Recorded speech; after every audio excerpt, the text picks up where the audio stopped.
Hello, everybody. Thank you guys for watching the podcast. Tell me your story. This is your host, Chris Baker, and today we got a special guest on to tell her story. Her story about working in the kitchen. Her story about before the kitchen. Let's give it up for Miss Jennifer Tidwell. Did I say right? Tidwell? Yeah. Yes, you did. Greetings to you. How are you? I feel pretty good, man. It's another day, another blessing here on this earth. How about yourself? You fresh out the kitchen? I wish I could say, well, I take that lie back. I'm not going to say I wish I could, but no, I'm back from Punta Cana. So Oh, I'm about to get ready and hit that kitchen. I don't know, I might cook something later.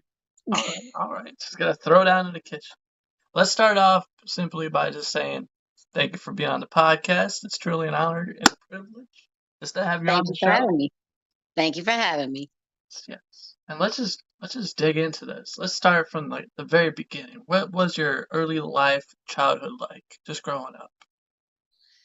Early life childhood was easy peasy lemon squeezy to me. I don't remember many hardships. I mean, don't get it twisted. Grew up from modest beginnings. Yeah, yeah.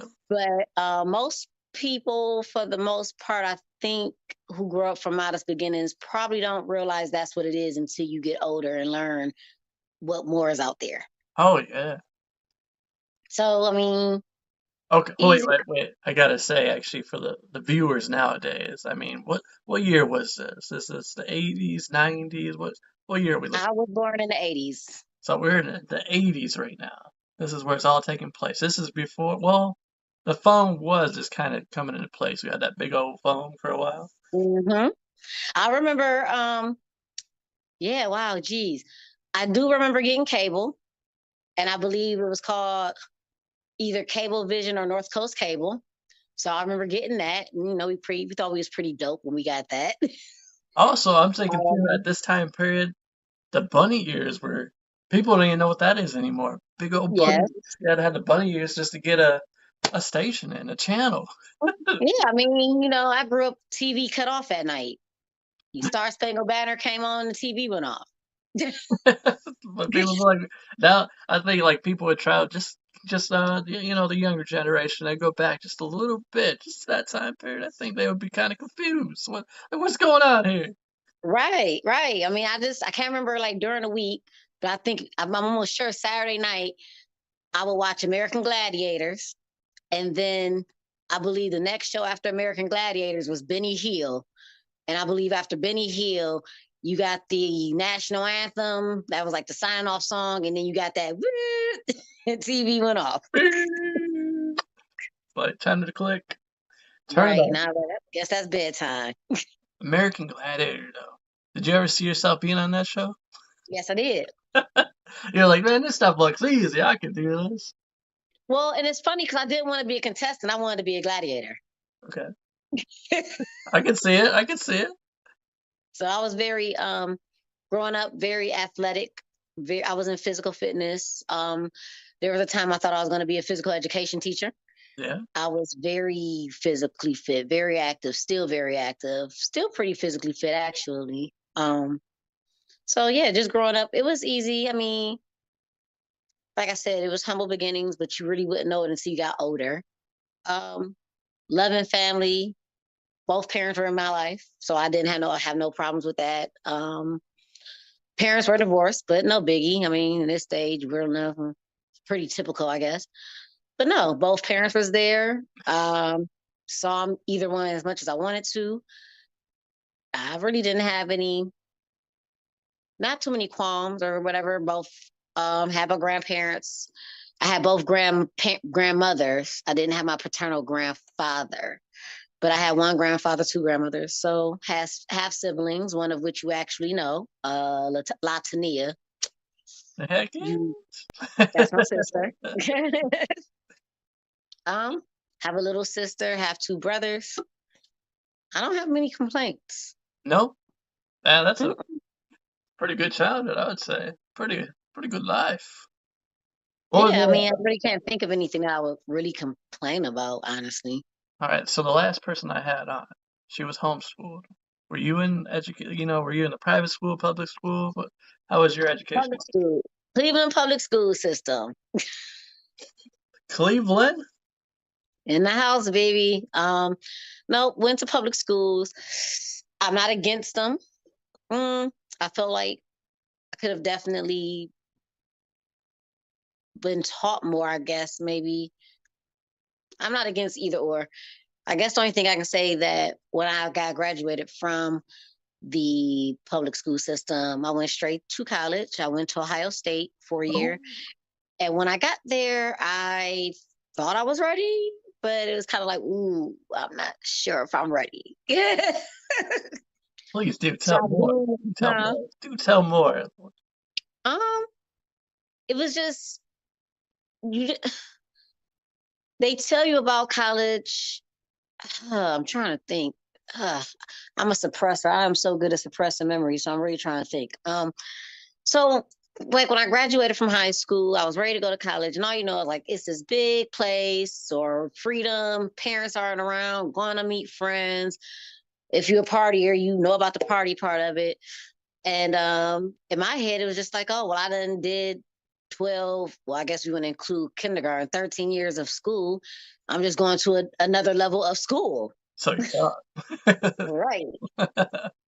And come to find out that's not it. So just thinking that you're going to be in, well, I don't want to say I thought that I was going to be in school from sun up to sundown because I knew that wasn't the case, but um, having to go off a syllabus or, having to read the syllabi and you were really, it was really you had to pay attention to it, make sure you read it, understand it, knew it, rather than your teacher saying, okay, this is due on this day, this is due on that day. You don't get those subtle or not so subtle reminders. You have this, you have that. If anything, they'll let a test is coming. Other than that, well, it was on the syllabus. You didn't see it. This assignment was due on this day. You didn't see it. So, So in other just words, for the people that are not quite understanding, let me break it more down for you. It's easy in high school. You can kind of lay back a little bit, just relax, kind of ease yourself on the test. But college, no, no, no, that's a whole nother level.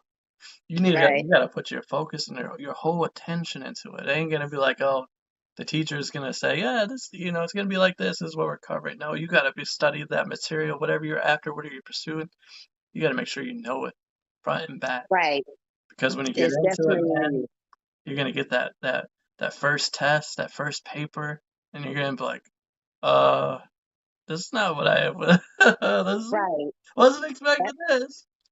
Right. That's pretty much how it was. It was just kind of like, I mean, I don't want to say I was completely unprepared. It was just a matter of truly having to fend for yourself. Like you really had to become the adult and be mindful and be aware of what was going on. You had to set the deadlines for yourself. You didn't have, the constant reminder like, okay, guys, we will, go over chapter 4 and 5 and be ready for X, Y, and Z when you get in here. It's like you come in, you get lectured, ask some questions if you had them, teacher answered the questions, and that was it. It was on you to read the chapter if you was going to read it, study if you was going to study.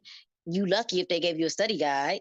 Yes, yes. And you lucky if they did a study session with you before you go to the test. Some professors, instructors do, some do not. So And for that, whoever's watching right now, who's listening, you're a senior in high school and you're about ready to go to college. Don't be ashamed to get a tutor because I mean they do really pay off in the long run. And you might need it yep, at the next level because you're on a broken system. And what I mean by that is you're not taught very well. They kind of just give you like, yeah, you need to go to college and that'll help you out. They don't give you the in and out or what to expect. So when you get to that next level, when you're going to college, be sure to get a job as well. Start making, mhm. put stuff off to the side. I'm going to tell you that from my own advice. Get Oh yourself yeah, get yourself situated. Get some help, man. Get some guidance. Look for somebody to, give you that advice that you need. Somebody to help you. exactly. Because I mean, I had a tutor and I was a tutor all at the same time when I was in college. Yep. So I agree with you wholeheartedly. Because It's I okay to mean, ask for help. that's what you need more than ever. Once you get to college, and yes, the parties are gonna be there. I know a lot of you want to get there and explore, adventure, and see what it's all about. But I mean, at the end of the day, you're not really missing nothing. It's nothing. I Yeah, mean, by the that time I first, made it, that by the first, time I got to college, it was crazy because by the time I got there, it was just like, I mean, granted, I did go right out of high school, so I was 18 going to college. And it was just crazy because when I got there, everybody was like, party, party, party. And I was sitting there like, they was just looking at me like, what? And I'm like, I've been there and done half the stuff y'all doing already. Just and like, really, I mean, that's really that's what I meant by it. It's like that's all it is. If you ever been to a party, that's all it is. It's just the same stuff. You're just going to party with different people you haven't met yet. And I'm not and you saying don't have a curfew. I'm not saying don't do it. But at the end of the day, it's gonna fizzle out really quick. Right. Right. I'm not saying don't do it. I would just say be mindful, be aware of your surroundings, and just know who you're going out with because mommy and daddy just might not be there to bail Yeah, you out. yeah. Who knows? You might have a story to tell by the end of the night. I'm sure we all got a story if you've been there and done it. Yeah, yeah. I know my first week at the University of Toledo, I definitely had UT, man. There you go. But that's for some other time. A true story. Some other time. So how many years did you go like, at the? So I went to Ohio State for 1 year. And the reason why that's ain't that what they do? Ain't that what cats do on Zoom? Isn't that what You they have a have? special guest, Right, right. They just know when the Zoom meetings are coming. another appearance. I went to this is Rush, and don't mind her. She has uh I guess she has a deviated septum, so that little snore you hear, Oh, that's her. I thought she was trying to talk. Right. Come on, Rush. Come on, baby. Sit over there. Thank you. But I went to 1 year at the Ohio State University. Is she too loud? Because I know No, she's you're like, okay. You're okay. Go ahead. okay. Um, 1 year at the Ohio State University, and I didn't go back. I was supposed to go back, but I just decided not to because what a lot of people don't understand, which I didn't know, once again, not prepared, not knowing, when you go to a school that big, it's not just lecture and possibly labs and coming home. Oh, You have a lecture, and if you have certain classes, then there's labs for those classes. But then even in your lectures, you have not dissertations. What is it called? Can't even think of the word. Come on, Rush. I'm looking for the word. But anyway, you have class, and then you have a subclass where you're getting taught by a TA, and then you have labs. It's just a mess. It was like where you would take one class, I was taking two classes for every one because the lectures would be so big. what? So, for instance, if I was taking English, you would have English lecture, and then you'll go to the lecture, get whatever you can take from the lecture, and then you will have like the actual class time where it's like maybe 20 or so students there. I can't think of the term. If the term comes to me while we're going through this and I think about it, I'll let you know because for whatever reason, it's just not. Drawing a blank. You still on Right, I'm vacation? drawing a blank. But basically, it just felt like it was so much more class time than if you went to a different university. So once I left Ohio State, I went to Cleveland State. And Okay. that's where I actually graduated from. And it was like, that was the normal. It's like, okay, wake up, go to class. You get everything in this one class, this one lecture, or you get everything in that one lab, and that was it. I didn't have to go to the other class to get all like the one-on-one from a teacher. And 9 times out of 10, like I said, that person isn't even a teacher. It's a TA, a teacher assistant. So it's kind of like, I'm paying all this money for the true instructor to instruct the lecture, and then I can't even really have access to you. And then I got to go to a TA. It was just too much. I was like, whatever. It was fun. Met a lot of people. I wouldn't trade it back, but whatever. But I graduated from Cleveland State. I graduated with a bachelor's in biology, a minor in chemistry, and a concentration in medical technology, as well as being pre-med. Wow. Okay. Look So at that's for me. you doing big things over there. I'm proud of you, man. Well, You thank you. walked away from the The Ohio State. I'm sorry. The Ohio Yeah, State. the Ohio State And University. then you went to Cleveland. What do they call Cleveland? What's their Cleveland nickname? State University. Just Cleveland State. So then Yep, you went over Cleveland to State. Cleveland State, man. Back in the hometown. I'm like, what's up, Yep, guys? I'm back. went there.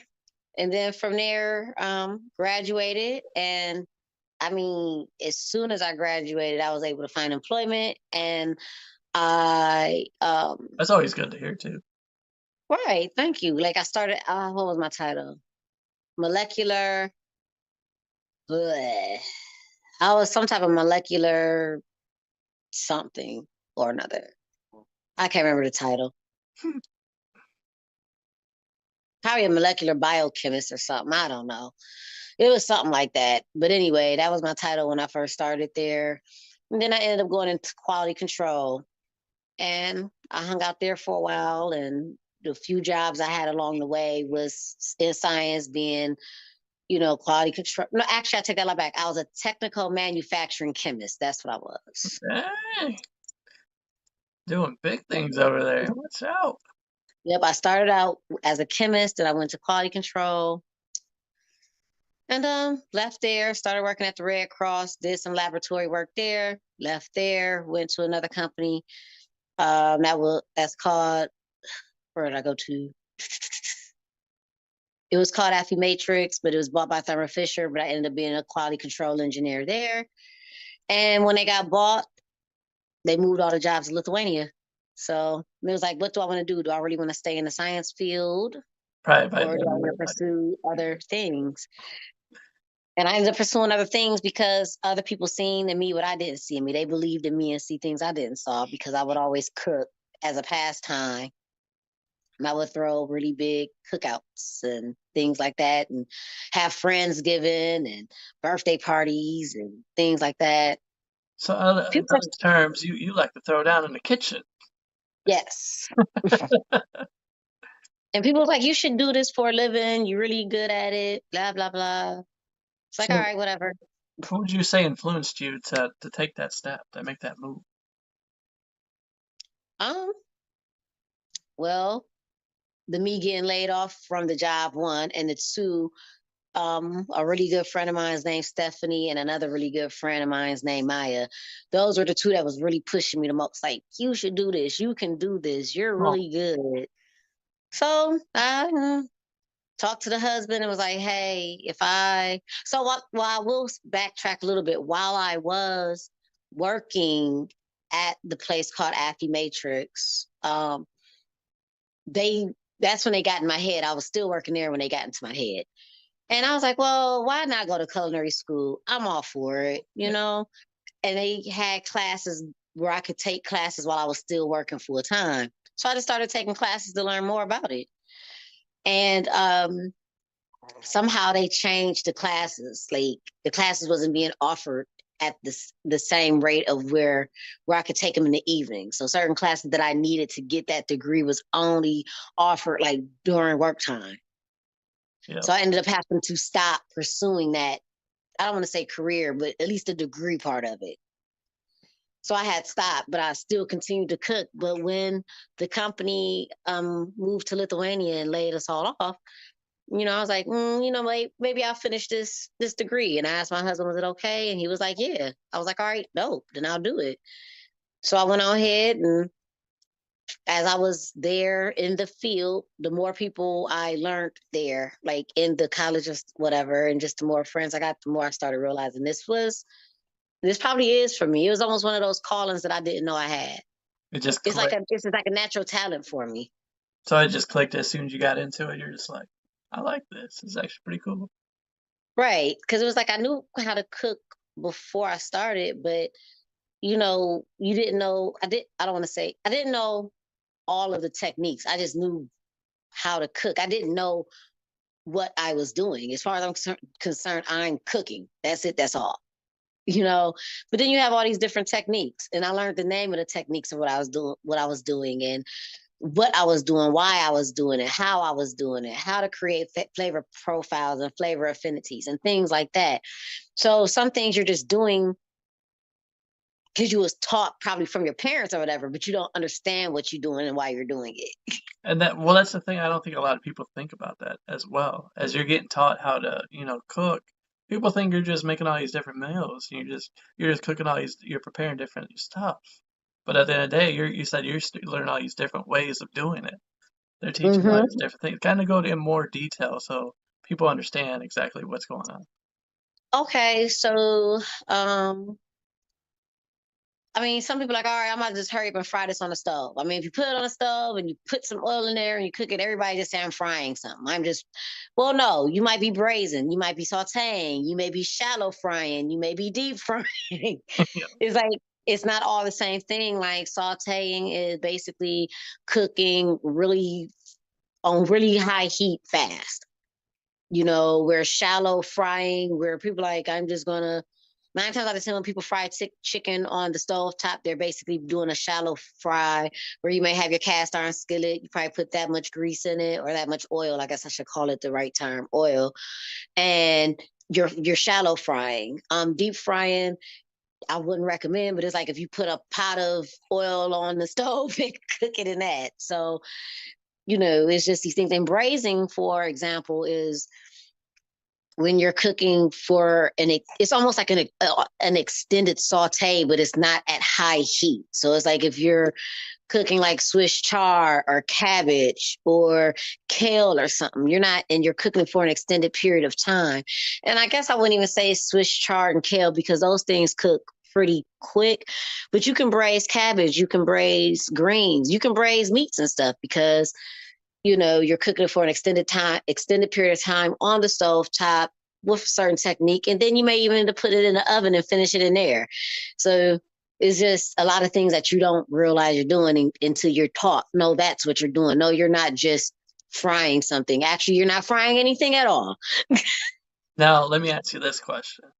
When Mm-hmm. you began like cooking in front of them, what was the one thing that blew you away that they told you was doing not right? Um, hmm. I don't want to say it blew me away. And to be honest, I wasn't ever told I was not cooking anything incorrectly, but they were just kind of like, why aren't you using your thermometer? You have a thermometer. Why aren't you using your thermometer? So that was the thing, like getting used to picking up the thermometer to make sure you're not overcooking your chicken, make sure you're not overcooking your roast or anything like that. So that was the one thing that they got on me the most about, like not using my thermometers. Because, I mean, You're when not you get thinking about that, yeah. when you're home cooked, you just cook it and be like, all right, that looks done. I guess it's done. It's been in there for long enough. It's done. It's done. It tastes good. I mean, Right. So that was the one thing they would get on me about a lot is not using my thermometers and tasting food as I go. And that's very big in the kitchen. Like if anybody watch Food Network or anything, you will always see the chefs, the contestants constantly, well, I would say the seasoned chef or a seasoned cook, they're constantly tasting as they're going. And that was a big thing I didn't do. I would get in trouble all the time. Like, did you taste that? Well, how do you know it's good? How do you know you have the salt profile right? How do you know it's sweet enough? How do you know this? Ugh. So that was the thing I got dinged the most, not using my thermometers and not tasting as I go. well, I guess I'm doing something right because that's something I always do when I'm cooking. I always like, I'm always looking at it, tasting it just to see like, is it good? Is it ready to go? What else does it need? Does it need a little bit more seasoning? Because I want everybody when they have a meal from me, I want it to be the best meal they ever had. I mean, to be honest, I don't know why I didn't taste it. I mean, my nose is pretty sensitive and I mean, I know this sounds weird, but I can almost smell if it's where I want it to be. Oh, you got that. It's done. Right. I mean, and don't get me wrong. I mean, has my nose let me down from time to time? I can see that. But I'm better with it now. It's like I really do taste as I go more because now it's just second nature. Now, yeah, now you can just do it whenever. You're just like, "Boop. Okay, I got it. Now you ain't slipping up still, are you?" No, but I still will. And I grab the thermometer. Even if I think it's done, I'll grab it, throw it in there just because. I just try to keep that habits because, you know, obviously cooking in your kitchen and cooking at a restaurant, I mean, I don't want to say there's two different techniques, but I mean, there's an industry standard when you're cooking in a restaurant in comparison to your house. Yeah. So I really do try to make sure while I'm cooking at home, I still just follow the industry standards because what you practice is what you're going to do. Mhm. So even at home, I still try to make sure I follow all the standards so I don't mess around and, go out there and do something like at home. I can use the same spoon and taste all day long. Amen. But in the industry, I can't keep sticking the same spoon in the Boom, pot. there So, it is. right. So at home, if I'm tasting along the way, I'll just have like maybe 4 or 5 spoons out while I'm going. So I know to just, toss it and I have another one. There we go. So once you had finished your complete, like when you're complete with all your training, how quick was it before you got into somewhere, a restaurant? How fast did that happen for you? Um, so while you're going through your education, that's when it's time for you to, I guess, pick or figure out what kind of chef you want to be. Do you want to work as a personal chef? Do you want to work at a restaurant or a country club? I guess you just have to figure out what it is you want to do with this culinary experience. Do you want to open your own business? So along the way, and they do have electives along the way that you can take so you can explore those options while you're in the field, or you might just want to be a competition cook. I mean, there's a whole lot of ways you can go. And once I graduated or was coming upon graduating, I thought I wanted to be either a caterer or a personal chef. Mhm.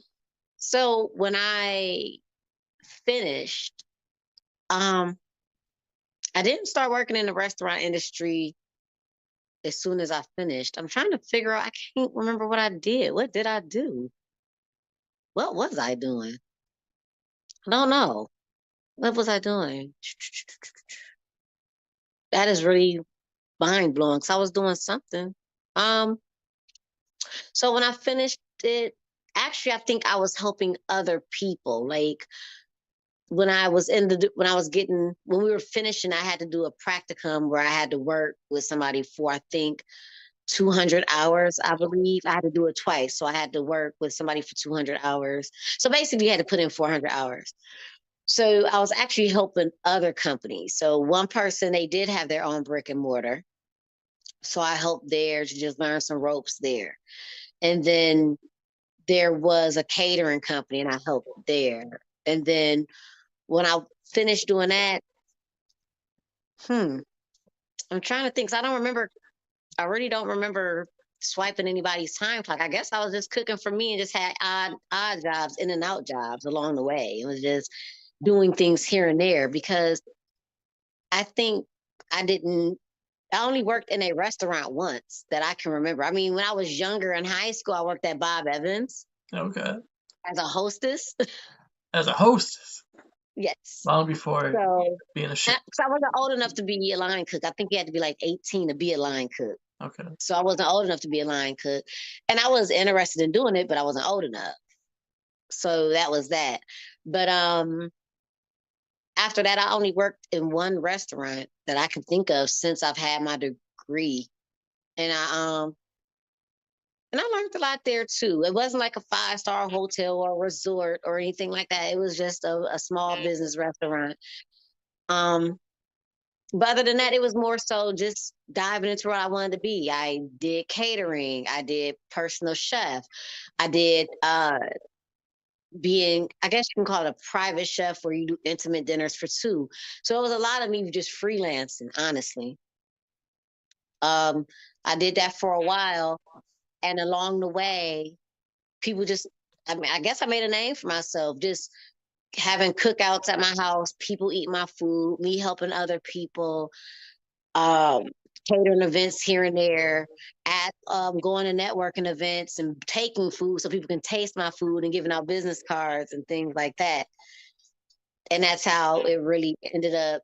I kind of flourished that way. Yeah, everybody was talking about your food, man. They're like, damn. I was over at that girl's house, man. Woo! Yeah, I mean, that's really how it was, honestly. And friends would ask for me to do something, like they'll have an event. They're like, oh, well, can you do this for me? Or can you make some hors d'oeuvres for me? Can you do this? Can you do that? And that's really how that came about. So how long was it before somebody, your phone started ringing? Some people started calling. Hmm. So I would say, I believe if I remember correctly, I became a certified chef in 2018. Okay. I believe that's when that happened. And I created my LLC in 2019.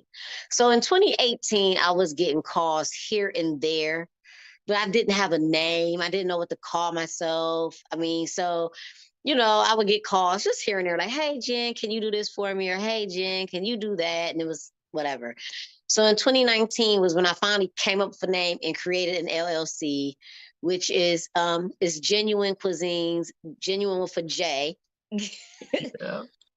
And I'll say, I mean, my phone was ringing in 2019, but 2020, I guess, is when it really started because that's when I was able to create the LLC, get the business Google page. I don't think I created a website until 2020 either, but then that started helping. Then I made the Instagram page and the Facebook page and all that. So I say 2020 is when it really started picking up and starting getting business and things to That's that nature. booming.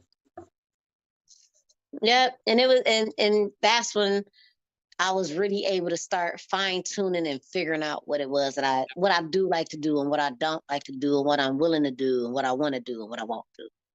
That's good though. That was a perfect time. It was what you would say 2020 was COVID time, wasn't it? So that was a Yes. perfect time to sit back, kind of get a feel for what you're after. Sorry, forgot. I guess I should have put my phone on whatever that thing is called, airplane or something, because I definitely got a call. But yeah, so yeah, and it was weird because when COVID first happened, as we all know, the restaurant industry, cooking industry, right? But I'll say within about 4 or 5 months, it actually took a turn because people were scared to go out, but they still wanted restaurant quality food. Mhm. So that's how I started getting called for doing like intimate dinners for two and private dinners and stuff because it really wasn't on my radar. Um, People will call and I'm like, oh, that's not my thing. And I refer them to other chefs I know who did it. And then it just got to the point when it came to like the third or fourth time, I was like, okay, Jennifer, you're leaving money on the table. Maybe the universe is trying to tell you something. Give it a try. Either you find out you like it or you don't. Yeah. So I So went on ahead and started doing things, but you have to try to see what you like and don't like because you don't know unless you give it a go. yeah, and what would you say in that time period as you were as you were growing and becoming, what you are now? What would you say was like the obstacles that you had to overcome during that time period? Well, the biggest one is I had to get over imposter syndrome. That was probably the biggest one. And then like getting over syndrome, having the confidence in yourself, figuring out how to do something you never done before. Cause I mean, yeah, I know how to cook, but going into people's houses and trying to cook for them, I never done that before. So I had to figure that out. Yeah. Um, and just finding the lay of the land, finding what was comfortable for me and just getting the right footing. I mean, to this day, it's funny because people ask me to do personal chef services and ask me to do private dining. And to be honest, that's probably the one avenue I don't like too much. More so because I don't like, well, I mean, y'all can probably tell I'm small in stature, but I'm only 5'1", 100 pounds soaking wet.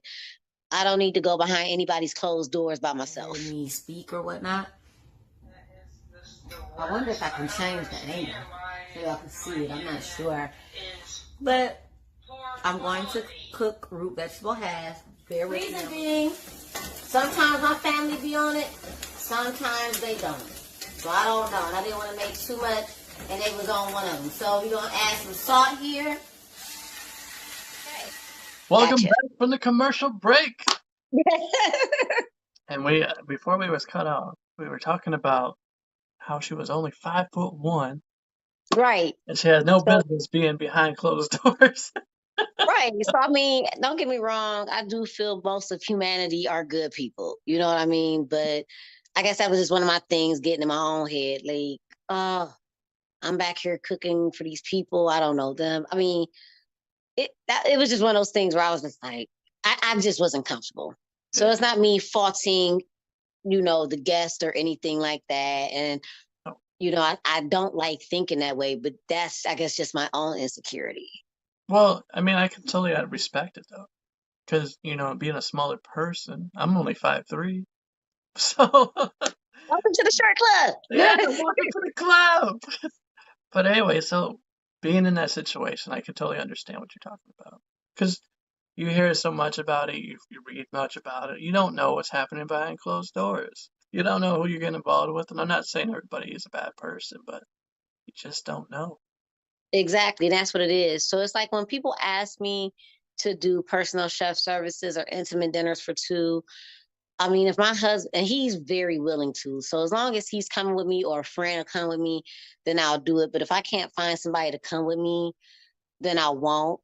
But I mean, that, that, like I said, I just kind of found out that that's not really the avenue I want to go down. It's really weird because I love cooking and everything.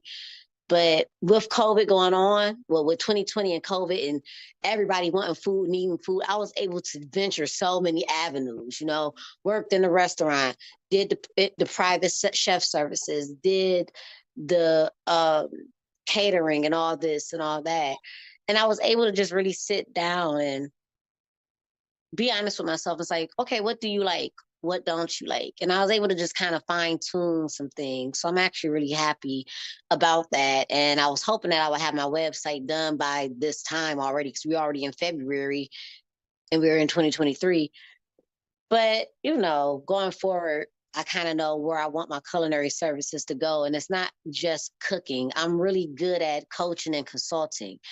And there's a lot of new and up and coming food entrepreneurs where I live at. And I actually take it upon myself to help them and teach them and coach them and consult them. And it gives me joy knowing that I'm spreading the education that I have to them and help them. I like being behind the scenes, believe it or not. People, well, you don't know me that well, but a lot of people think, oh, you're extroverted, you're this, you're that, you're an outgoing person. And for the most part, I am. But when it comes to cooking, I actually like being behind the scenes. I like just being behind the scenes, cooking the food, shoving it out the door, enjoy it, thank you, bye. In other words, you like to make the moves without being known and pulling the Yeah. strings. And Yep, people are like, how is all this happening around us? It's like, there's a person that's doing it, but she don't want that much attention. that's me. I just like to cook the food, put it out there, and keep it moving. And I mean, when I worked at the restaurant that I worked at, it'd be times where they're like, go out there and introduce yourself, let them know you're the chef, cook. I'm Yeah, like, no, that's okay. Thanks though. I'm good. right. Okay, so what would you say is your meals that you like to prepare the most? Out of everything that you cook, what do you like to what's your go-to? So the meals I like to prepare the most are the ones that I have to give no thought to at all. So the meal that I can just cook, be it just I don't have to think at all, will be baked chicken, macaroni and cheese, and greens. Or salmon croquettes. I like making salmon croquettes. And I love one pot meals. Like if I can throw it all in a pot and it comes out as a meal, I am happy. Like homemade cheeseburger macaroni, hamburger helper cheeseburger macaroni. Yeah. That's probably one of my favorites. Sloppy joes, like all those meals that you can just make in one pot, easy, and once it's done, it's done. You can just shove it in your mouth. You know what I found? Like for me, I found like you can make so many different dishes with macaroni. Yeah, And a lot of people don't realize that, but these last couple of months, man, I've been coming up with like different flavors of it, like taco mac, buffalo mac. Well, that's the thing. Like macaroni and cheese. I mean, depending upon how a person makes their macaroni and cheese, it's such a blank canvas. It's a very blank canvas. I have made many things like chicken parmesan macaroni and cheese, taco mac and cheese. I mean, you just do whatever you want to do. And with pasta, I mean, I not even on the macaroni and cheese sense of it all. Pasta is just as long as you know which pasta to use for what you're trying to accomplish. Pasta, You I can mean, make it once easy. you master pasta, man, you can make so many different dishes with it. Hmm. You really can. It's a and for Just those that for the people that don't cook and you want to get into this field, I would say yeah, go after the macaroni, go after the pasta, because that's usually it's a good start for you. If you can master the pasta dish, so be it. I don't know, like, well, yeah, I mean, they will. I mean, because you can mess up pasta. Pasta is easy to mess up, believe it or not, because oh, you're supposed to cook it al dente, and once you cook it past al dente, now it's overcooked. And I mean, me being a chef, I don't even like my pasta al dente. I actually like mine slightly overcooked, but that's just me. Yeah, I don't like that firm bite on my pasta, but I don't like it mushy either. So I like mine's probably right after al dente. yeah, nice little soft. But once you figure out where you like your pasta at, then you can just go in for the gusto and do what you want to do. But I mean, I think honestly, a lot of people might feel that this is an intimidating thing to make, but the easiest thing to make, honestly, is a soup. Yeah, yeah, without a doubt. Yeah, People get intimidated, and I'm like, honey, do not. I was like, if you have some vegetables and you got some broth somewhere, and I mean, I don't have no broth. Do you have any ramen noodles in your house? Yes. All those seasoning packets, that's bouillon season. Throw it in some water, make you some soup. yeah, yeah. I definitely see that. Walk me through a typical day in your kitchen. Oh, at my house? Yeah. Alrighty, if you're cooking somewhere, give me a walkthrough. What is it like? Mm. Well, let me think. So a typical day, there isn't a walkthrough because a typical day, I'm not cooking. Oh, come on, you a chef. What you doing, man? That's what I'm saying. A typical day is, huh, what y'all want to eat? Oh, y'all want some Olive Garden? Oh, y'all want some bar food? Okay. Let's go get it. So, but if I am going to cook something, if it's a typical day in the kitchen for the family, uh, usually, I mean, I'll ask them what they want, or they'll tell me what they want. But if they don't have an idea and it's something I want, I guess a typical day would be taking a moment and just kind of replaying what's in the freezer or in the refrigerator. What do I have? What do I know I have? Um, and once I just kind of put the one and two together of what I think I may have, I'll just go through the house, make sure I have everything, and from there, set it all out on the counter. That's called mise en place. Mise en place means everything in its place. So basically, you mise en place, make sure you have everything to make what you want to make before you start trying to make it.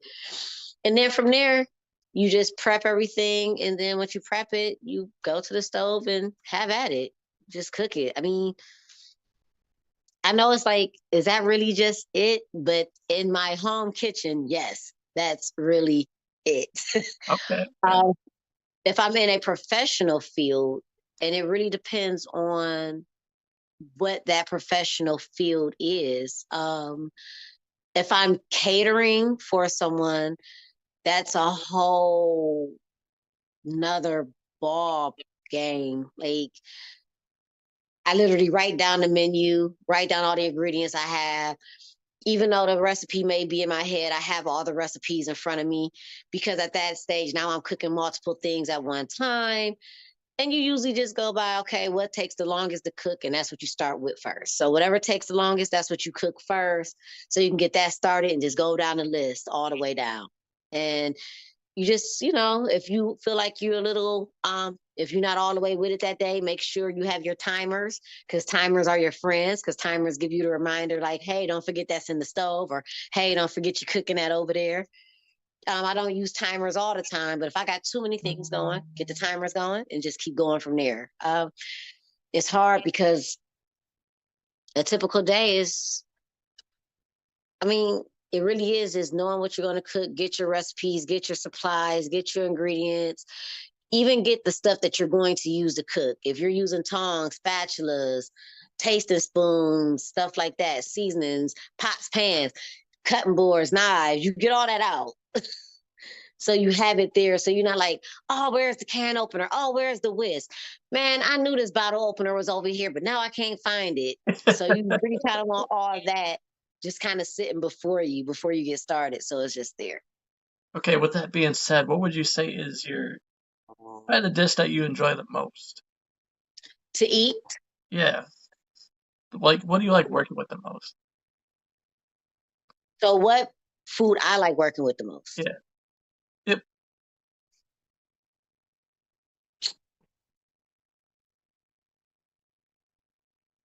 I don't have a favorite food I like working with. I don't like touching meat. No? Poor husband. No, just kidding. Well, it's not because I don't like touching it. It's because I have nails. And honestly, in the restaurant industry, your nails shouldn't be. I mean, there was a time where they shouldn't be. So obviously, you can see I have nails. That would be almost too long. Like, right, if you was to do this, right where you can see your nail, that's about the length they want it to be. Now they have it where it's about they don't want your nails no longer than like 1/4 of an inch. Okay. But I just don't like stuff under my nails. So since I don't like stuff under my nails, because that's just nasty anyway, Get that food on I don't you. like touching meat and stuff. So I usually wear gloves a lot because of that. But I'm trying to think, what do I like working with? What hmm. Hmm, hmm, hmm. I mean, I guess when I get into a groove, I don't mind fabricating a chicken or breaking down a chicken, getting your chicken into the 8 Oh, pieces you need to do. Um, what else? If anything, I guess I like working with food. So I guess I would say like produce or anything where I can actually use my knife skills. mhm. So Show that off would a little probably be bit. the funnest things to cook with or play with in the food field. Now, is it true? There's a rumor going around town that when you use your blades, they say somebody told me that you use a samurai sword to Me? cut the chicken. Yeah, to slice up the chicken to pieces. No, but um when it comes to a chef knife, they do have different sizes, and I do prefer a 10-inch blade. Yeah, there's a rumor just going around here saying something about a samurai sword, and I had to just get to the bottom of it. I was like, that can't be right. No, not a samurai sword. I use a 10-inch blade though. But somebody said you throw it up in the air and you just slice it Hey, all up in 8 pieces. tell them to stop looking at what I do behind closed doors. Yeah, I'm like, come on. I mean, if that's what she's doing, that's what she's doing. But come on now, don't be giving away her secret. I wish, hey, when you have a sharp knife though, I'm here to tell you that makes all the difference in the world. Yeah. Now, how So, often did you have to sharpen your knife afterwards? so you don't have to sharpen your knives as much as you think you do, because what a lot of people do is when they're using that one instrument called a steel and you're rubbing your blade back and forth on it, Yep. a lot of people think you're sharpening your knife. No, you're not. You're honing your knife. So how often do you have to hone your knife? You hone it every time you use Yep. it.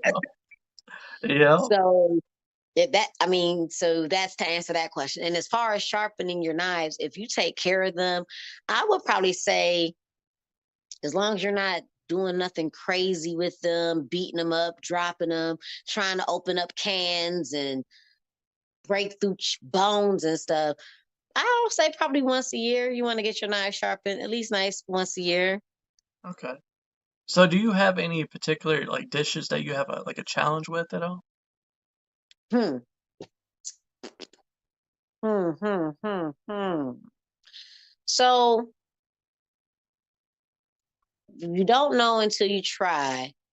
But if I would give you an ethnicity of foods where I wouldn't say is my strongest point, it'd probably be a toss up between Asian and Mediterranean. Okay. Okay. And it's not that they're hard to cook.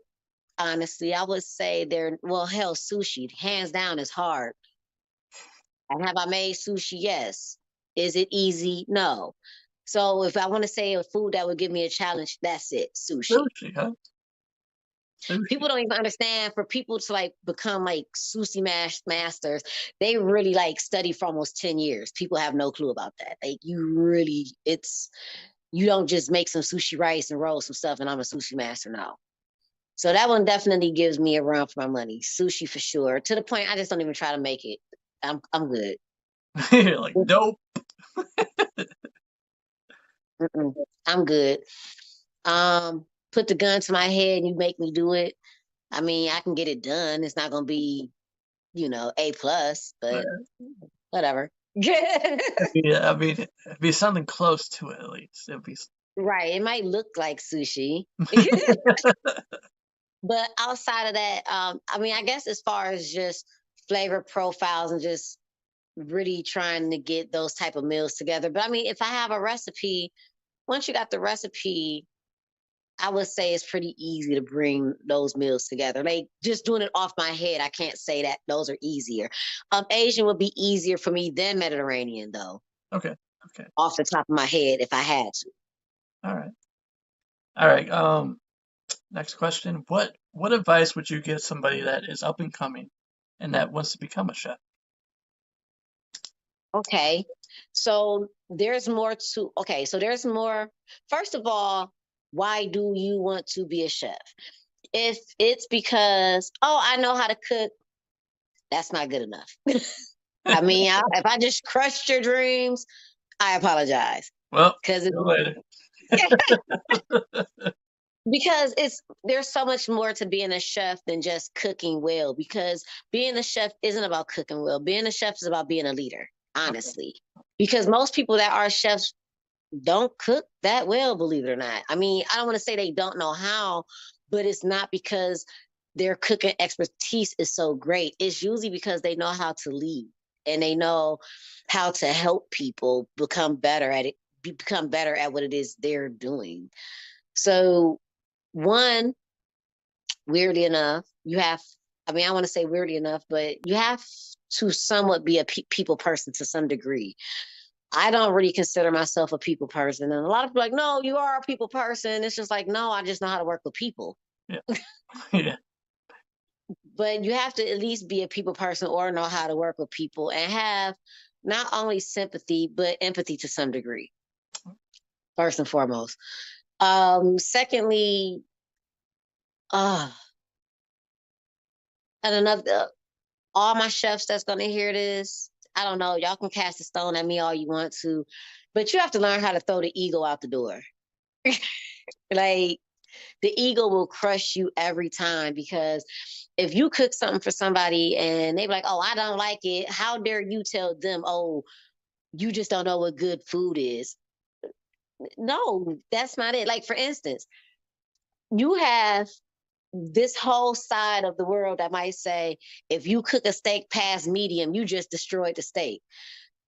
Okay, so what if somebody over here want to eat a piece of leather? Who are you to tell them that Exactly. they're not eating it right? I mean, and that's what I mean, like, throw the ego out the window, because I'm not going, if you ask me for a well done steak, I don't care what I think. I'm giving you your well done steak. Yes. So, one, you have to get rid of the ego. Two, it's not about just knowing how to cook well. Three, you have to know how to take constructive criticism, and you have to know how to lead. Yeah. So I feel those are like, and you have to you have to have an open mind and be willing to learn. Because if you come here thinking, I know how to cook, I'm the best cook, blah, blah, blah, blah, blah, man, beat it. Just beat it. I don't want to hear it. Because, I mean, at the end of the day, I bet you there's grandmas that can probably still cook round, like laps around you. And that's the truth. Ain't nobody comparing to grandma's cooking. Right. Don't give And that's what I'm grandma's saying. way. Like becoming a chef is not just about how well you cook. It's the technique. It's the leadership. It's knowing how to write menus, how to price a menu, how to scale food, how to bring a team together, how to manage the team, how to promote your team, how to market your food, how to know when to step back and let somebody step front, how to go into the back. It's just so much. So it's not just about cooking good food. Okay, all right. Well, left me speechless. Tongue all tied up over here.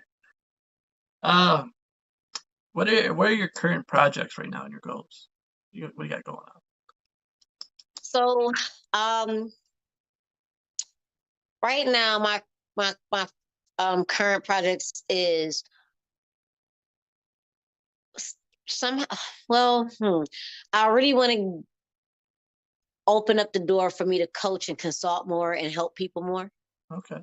So that's really big on the menu right now. No pun intended.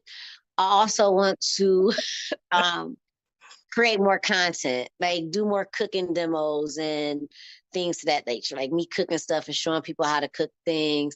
I really do like to educate and teach and help. Like I said, coaching and consulting. So creating content, doing demos, consulting people, coaching people.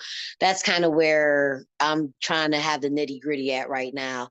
I mean, I still will cook for people and cater and things to that nature. I don't mind doing that. I like catering on small scales though. So as in like cook the food, drop it off to you, or make you a box lunch and things to that nature. That's more my speed. If somebody wants me to cater a wedding or something to that extent, I will, but it's not going to be on a full scale. Like you still have to get your table linens and your this and your that. That's all you. All I'm going to do is cook the food for you. Okay. All right. Respect. I will even go one step and serve it for you as well, but I'm not getting your table. I'm not going to get your table linens and your flatware and your dinnerware and your stemware and all those wares. I'm not doing I'm not doing all that part. All right. Let's step away from cooking. Let's take a break. Okay. Let's get a breather. Have a glass of water. What are outside of cooking, what is your personal interests and your hobbies? What do you like to do? What are you telling me, Kitty? She said messing with me. Like, you about to come back on and talk? Back. So outside of cooking, I actually like even though you said outside of cooking, I still like learning more cooking techniques and stuff. I mean, that's just my time to meditate, motivate. She is silly. I like shopping like most women do, I guess. Hanging out with friends, meditating, motivating people, laughing, joking, just being around fun people and just having just time to myself. Maybe, going out tasting more food though, being a foodie. Matter of fact, while we was doing this, I was like, oh man, my phone, I was getting a call so we can go out and eat and taste some food somewhere. So I don't veer too far away from food. I like vacationing. I just don't like the traveling part to get there. So I mean, when we can time warp, that would be great. So I mean, yeah, I like vacationing. The travel part, the getting there part, I just be like, ugh. But things like that. I'm really easy and down to earth. Just real subtle stuff. Now, what would you say was the biggest lesson you learned and advice that you would like to share to others? Just in life in general, like the biggest lesson I've learned. Yep.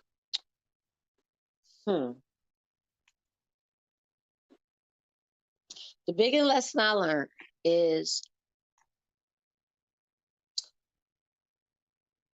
one, believe in yourself. Believe in yourself and always invest in yourself. Do not be afraid to ask for help. Start preaching now. Come on. And if you feel you need help, be it physical, mental, or emotionally, do not be afraid to go out and get it. It's nothing wrong with possibly, like, for asking for help, getting counseling, coaching, or therapy. It's nothing wrong with that. Like, just believe in yourself, trust in yourself, invest in yourself, and always give back. And giving back doesn't necessarily have to be monetary. Like, it can just be, giving back can just be an ear for somebody. It can be help volunteering. It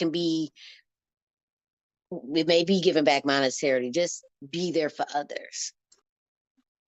Well said. Well said, man. Look at you got this down. About to see you giving out speeches here soon. You out there coaching people. I Anything? mean, I learned that when you give back, when you ask for help and you give back, and don't just frivolously ask for help because you need it, When you do that, it it just shows that you're vulnerable. Be vulnerable. Do not be afraid to be vulnerable. Vulnerable is not weakness.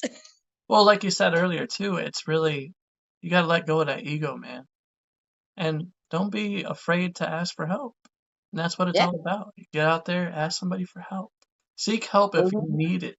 If you don't understand what you're doing completely, whatever you're pursuing, if it's not even being a cook and you're chasing after a dream and you need some advice from somebody, don't be afraid to get that help. Get somebody that's gonna give you the right advice. Look for somebody that's in that field right now that has gone through the same stuff, the same obstacles.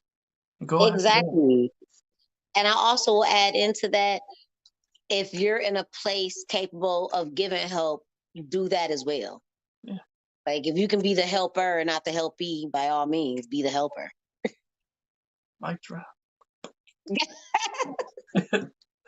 Um, Now say if you didn't end up being a chef, what would you have possibly got into other than being a Forensic chef? pathology. Really? Yeah, Yes. yeah, I guess you got that question asked a lot, huh? Well, I always wanted to be a medical examiner. Okay. So when I was younger, I wanted to actually be a mortician. And then I was like, you know what? I want to cut on dead bodies. I want to cut them open and look inside. They was like, oh, you want to become a medical examiner? You want to go into pathology? I was like, yes, I do then. So That's what I want to do, babe. so I actually I was about 26, I think. 20, somewhere between 26 and 28. Yeah, somewhere between that age. I was actually in the process of going back to school for pathology, and finding, looking at different universities, starting to get the application process going so I could go ahead and, go into that field of either becoming a medical examiner or a pathology assistant. And um, my stepfather ended up passing, and my husband fell out the sky at the funeral. And I ended up meeting him and What? didn't go to school. So that I ended up not going to school to be the pathologist and ended up becoming a chef. Hey, that's a heck of a story right there. Yeah. All right, as we begin to wrap this thing up, is there anything else that you'd like to share? Um, Not that I can think of, other than the fact, just thank you for having me. Thank you for creating a platform for people to express themselves and tell about their lives and speak about different things, because there's so many different kinds of people out there, so many different backgrounds and things we like to do. So thank you for opening up your platform to me, to let me at least let your viewers come into the eye and life of a chef.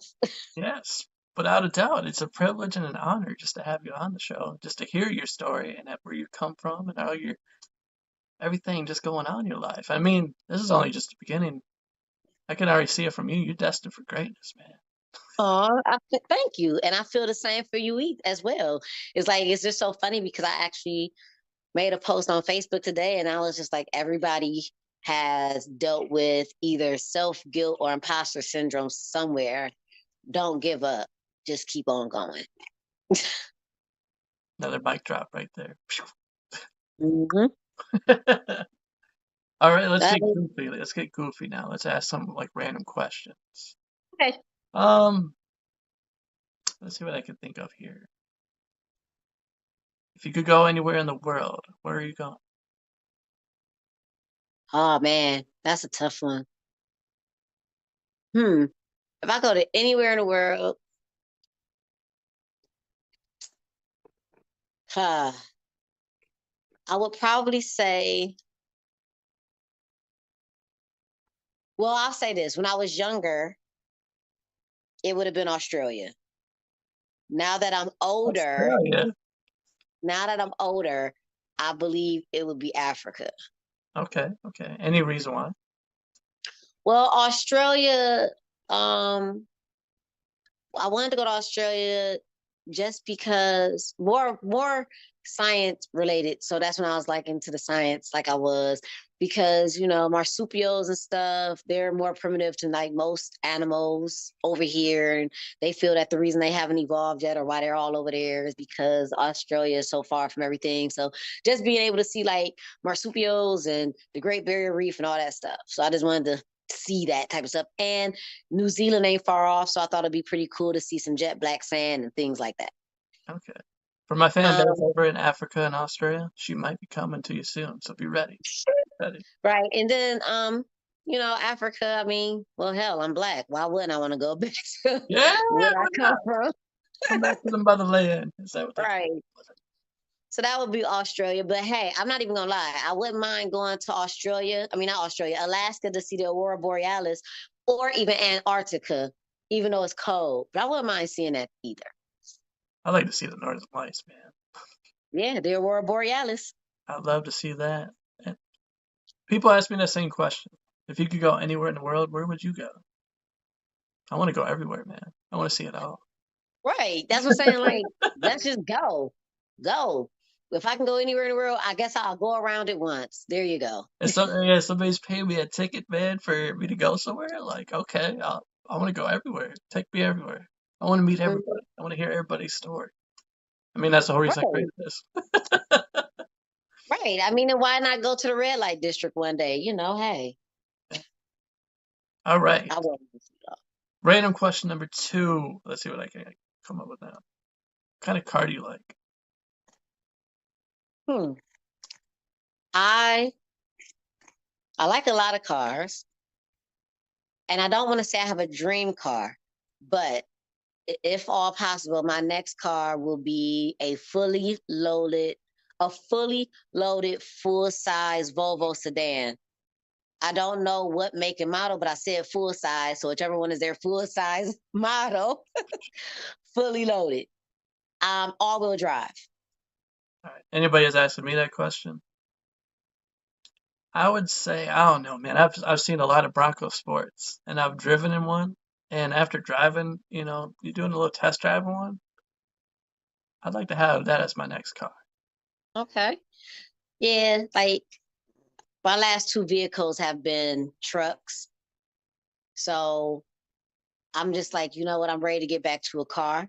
But I figure if it's an all wheel drive car, same thing as driving a truck, all wheel drive. Let's get it. I'm just doing it in a car now. I mean, I guess I'm just ready to be down to the ground again. Okay, okay. All right. This one's gonna be kind of iffy for the audience, but Okay. the third one. Okay, since I'm wearing the Jesus shirt, Okay. do you have a testimony to share? Oh, I don't want to say I don't, but what would be my testimony? I know this is a tough one for some people, but Um,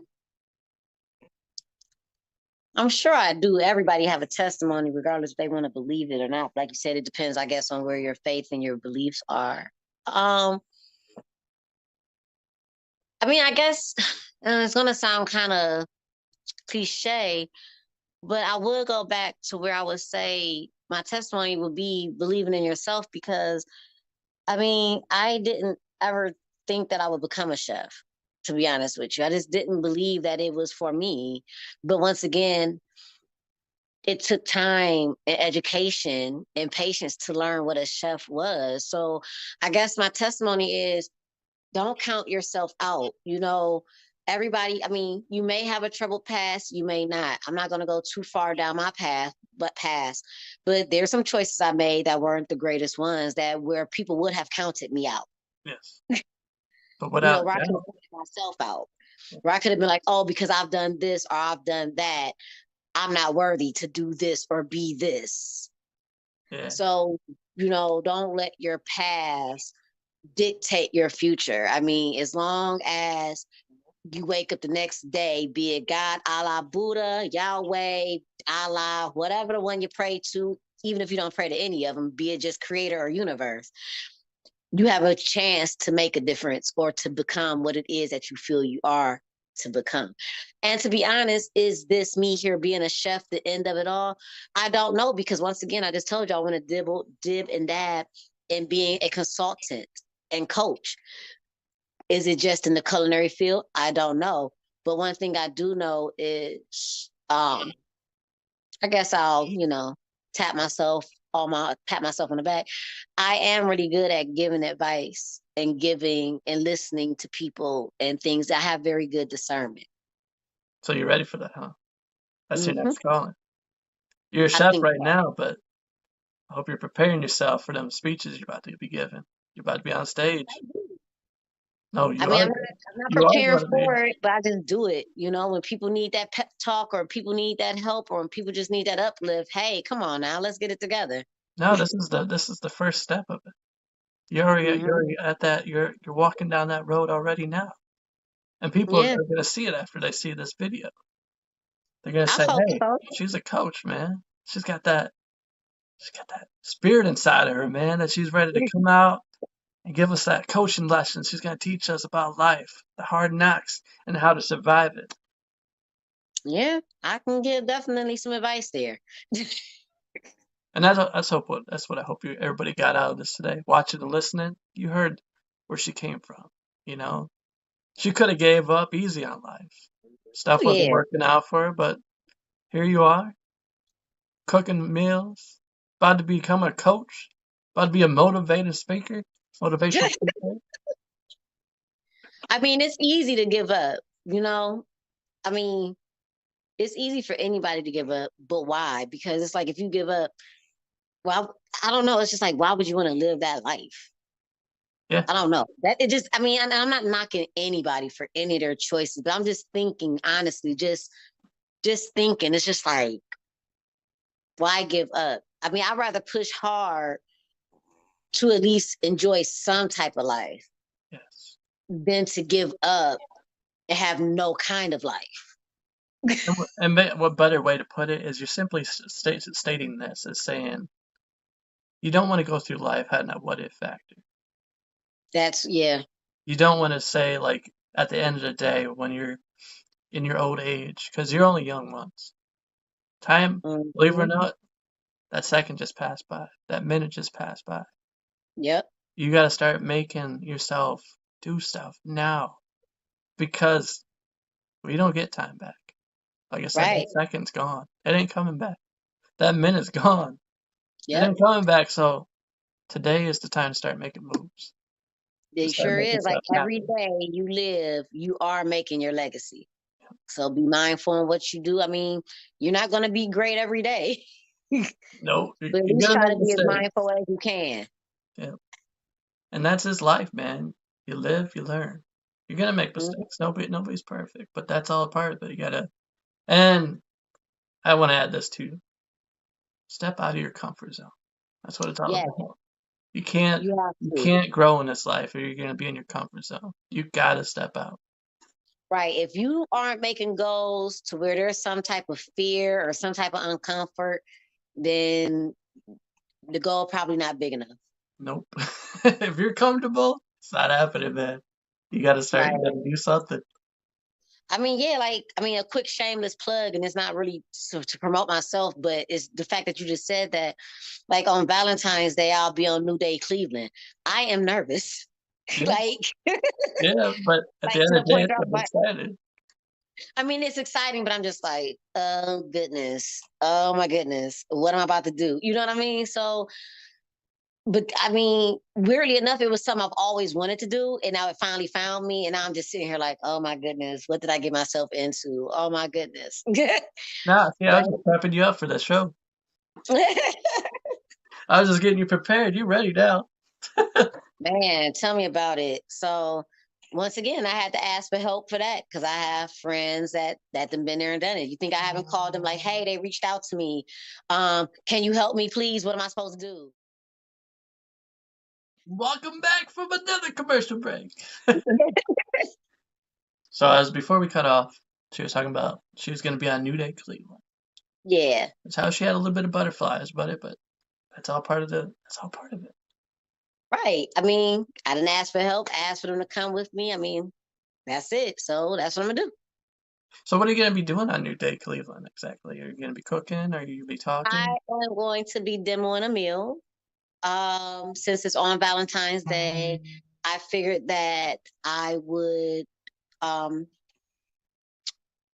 take a different spin on it. Like usually people think of desserts for Valentine's Day, chocolates or sweets, or maybe, decadent, this, that, and the other.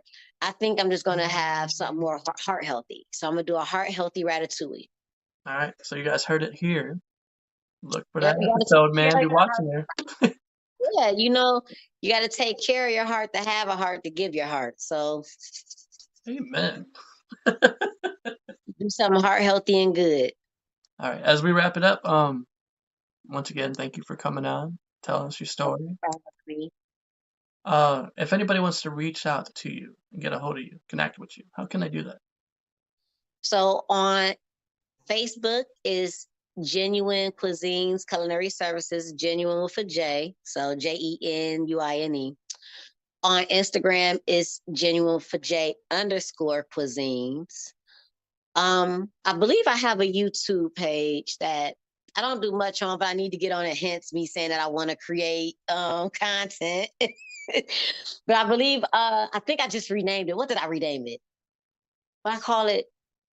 I think it's Supergirl Chef Tidwell or something. I don't know. It's something like that on YouTube. You gotta change it up to Chef Jennifer. You'll be cooking on there. Right.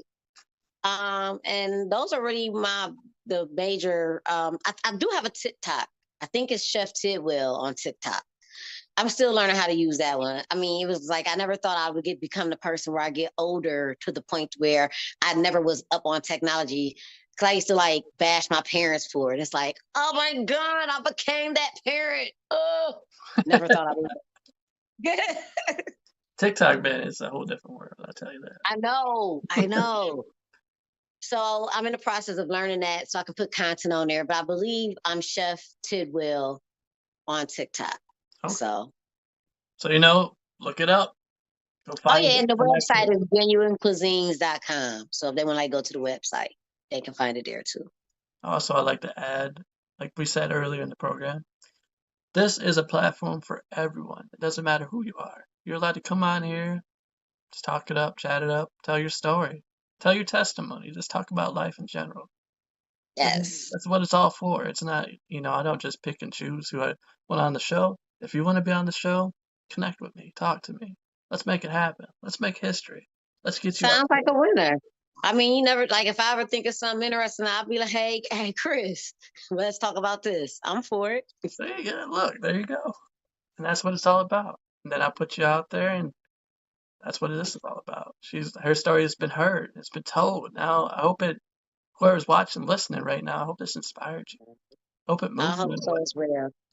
Yep, and I'm one of the people. Just I guess another thing, if whoever's listening or whatnot, even though I'm over here in the Midwest, wherever you are, if you have any questions about culinary or food or anything, just reach out. I'm all for helping people, learn, explore, whatever. I mean, because we all need mentors and help. So feel free to ask me anything in regards to pricing, menu creation, technique, flavor affinities, whatever I can help, I'm willing to help. Other than that, I got nothing else, guys. We said everything. I'm pretty much done too. I guess it's a wrap. I just thank you. I'm honored and privileged. Thank you. Yeah, thank you once again. It's an honor and privilege. But this is Chris, your host of the podcast. Tell me your story. And this is Jennifer, the chef Jennifer, Chef Jen. Maybe one day she'll cook a meal for you. Or maybe one day she'll be coaching you, telling you like how it is, to the life of hard knocks. But other than that, this is Chris. That's Jen. We're out. Peace.